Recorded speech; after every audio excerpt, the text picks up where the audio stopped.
my haircut and just talking to the hairdresser. That's the first example. The next two examples will be one about an Israel-Palestine argument, and one will be about a policing issue in the United States. But the application is not actually that important. It's just a way to explain the abstract, and the abstract is really what I want to try to get to. So the first thing is that how do you talk to someone outside of your group? Now, one of the defining characteristics of a group is that it tends to hold certain axioms that are not held by those outside that group.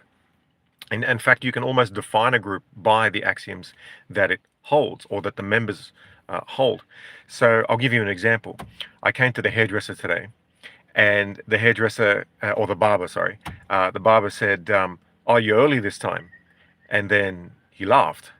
Now, that only makes sense if the barber assumed, which I already know they assumed because they told someone else, that I was late last time. But in fact, last time I was on time, but they thought that I was late because they thought I was supposed to be there earlier. But of course, I record all of these text messages so I know exactly what time I'm supposed to be where. Now, that's not a big deal. Who cares, right? But the point is that they had an axiom, they held an axiom, and that axiom was that, oh, last time he was late, which means that this time when he's early, it's odd, so you laugh. Now, I don't hold that axiom, so I'm not part of that group that believes that that axiom is true.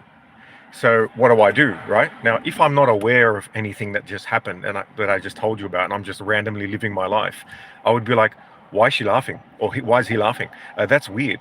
Blah, blah, blah. But the thing is, you recognize that they hold that axiom. Then you can say, if I held that axiom, it would be funny. So therefore, I can see why that person would find it funny. Okay, that's a simple one, right?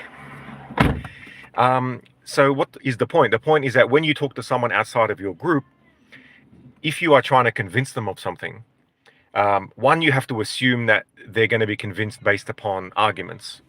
That's one, if that's possible. But number two, if you're using an argument that requires a certain axiom that's only held by people in your group, then your argument won't leave the group. It'll just come out as nonsense outside of that group. It doesn't matter whether or not the axiom is true. It matters if people believe it. And outside of that particular group, they won't. So I'll give you an example. So there was a YouTube video recently of I think his name's David Smith, talking to, who's that famous guy? Why have I just forgotten his name all of a sudden? Joe Rogan. So they're having a chat, and there are a list of arguments that Dave Smith gave as to the reasons why people are no longer believing the narrative that Israel is putting forward. This is in his words, and these are not my words, right? Of the Israel-Palestine issue or Israel-Gaza issue. Now, it's not about the issue, as I said. It's about the understanding of how what he's saying is going to be communicated outside of his own group. Now, there were a couple of what you call logical arguments that require logic and reason and observable facts, but not axioms. So observable facts are things that you can see, that you can describe, that someone else would describe in the same way. So one would be that, for example, I'll give you an example. You can say, right? Hello, Safika. You can say that there is not enough food for the people in Gaza. That's something that you could say is an observable fact. But an axiomatic observation or an axiom in that case would be that Israel is starving the Gazans. That's actually not objectively true, even though many people may believe that to be true. And I'm not saying either way, that's not my point. A group that believes that to be true and a group that does not be true. So if you want to use the argument that you need to stop starving the people in Gaza, right? That argument works for any person who believes that that's what's happening. But if someone else believes that they just don't have enough food, but they're not being starved, then that argument won't work. So it doesn't matter if it's true or not. That's not my point. My point is, if you are talking to an audience member and you have an idea of the audience member in your mind, that person is convinced in their mind, it seems, that it's not a deliberate starvation tactic, right? Let's just say someone happens to believe that. If they believe that, then I can't say to them, look how Israel is starving the Palestinians. Obvious it is to me or to someone else who believes that. There might be someone next to me who goes, yeah, look what's happening, yeah. But the thing is, that requires a belief that both people hold who are agreeing. To the other person, it doesn't work because they actually don't believe that that's what's happening. So all that looks like is an insult or an offense because they're saying, oh, you're accusing Israel of deliberately doing something when that's not what they're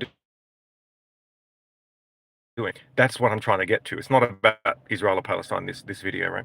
So another example for it would be, actually, no, let me stick with this example for a moment. David Smith made an argument, for example, there were two different arguments. One which can escape one's own group, and that is that, for example, even Ehud Barak is criticizing Netanyahu for what he's doing. And that is something that, oh, hello. You're super early, hey? I'm super like early. Like 1:45. Yeah. Okay, because I've got another boy before you. That's as well. fine. Okay. No worries. Hey, sorry about that. What was I going to say? I lost where I was going. Yes, so the first argument is, for example, that Ehud Barak is criticizing Netanyahu.